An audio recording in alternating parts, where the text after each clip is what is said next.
You came here as children, keynote speaker Senator Wesley Ditko said. But you leave here as men and women. Mid-May was typically beautiful in the Philadelphia suburbs. But today, the sun beat down mercilessly on the 411 graduating seniors seated before the stage. Their suffering families sagged along open bleachers. Master Sergeant Charles Winter, U.S. Army, retired, gray-haired and bespectacled, sat ramrod straight on the top bleacher, watching the proceedings with a stony face that betrayed neither pride nor impatience. Mrs. Winter, resplendent in a bright yellow dress, moved incessantly, fanning herself with the graduation program. She shifted in her seat and whispered to her son.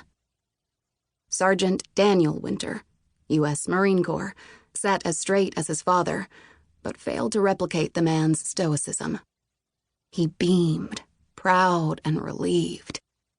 His kid sister actually was going to graduate after all.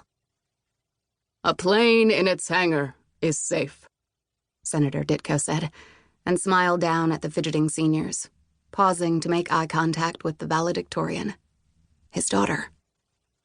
But planes aren't meant to sit in hangars. Ladies and gentlemen, you are clear for takeoff. Spread your wings and fly.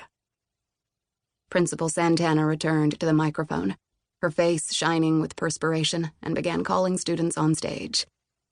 Douglas Abbey stumbled coming up the stairs, but caught himself and gave the crowd a big grin before shaking the principal's hand and accepting his diploma. One by one, students crossed the stage. Whatever each had been, athlete or scholar, geek or dullard, stud or square, it was over now. He or she had run the gauntlet, surviving the 13 years of institutionalized insanity that constitute the American public school experience. Mrs. Winter fanned her face, which grew redder with each passing minute. Principal Santana called, "DeMarcus Winslow." Mrs. Winter tucked the makeshift fan into her purse and grabbed the hands of her husband and son. Here we go. This was it. After all these years, all these worries, troubles at school and problems with police, and endless emergency room visits in which nurses cooed over her pretty daughter, the girl with a wild streak, a daredevil who seemed to have broken every bone in her body. Her baby finally was graduating. Wild but sweet, her Scarlett, always sweet and loving, full of kindness. Mrs. Winter loved her husband and son, but they were cold and self-reliant, as her own father had been. Not Scarlett. Scarlett was her heart, her only warmth in the Winter household. The long suffering was finally over. At last, a new beginning.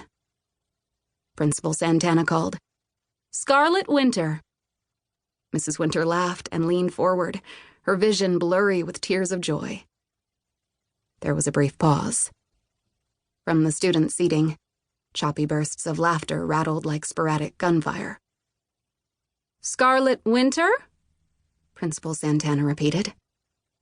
No one stood. No one climbed the stairs. No one crossed the stage. More laughter rippled through the crowd, and for a frantic second, Mrs. Winter feared she might join in with a peal of hysterical laughter. Principal Santana cleared her throat. "Jeffrey Wood." A blonde-haired boy whooped loudly, charged up the stairs, and frisbeed his mortarboard into the applauding crowd. Mrs. Winter dropped her face into her hands and sobbed. Master Sergeant Winter, his mouth a grim slash across his sunburned face, stood and nodded to his son.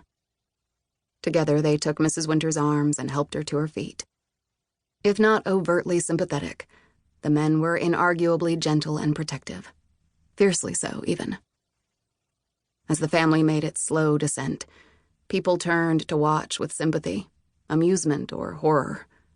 Master Sergeant Winter stared straight ahead, betraying nothing. The eyes of the broad-shouldered Marine, however, burned with rage. Marching stiffly toward the parking lot, he growled, "Where the hell is Scarlett?"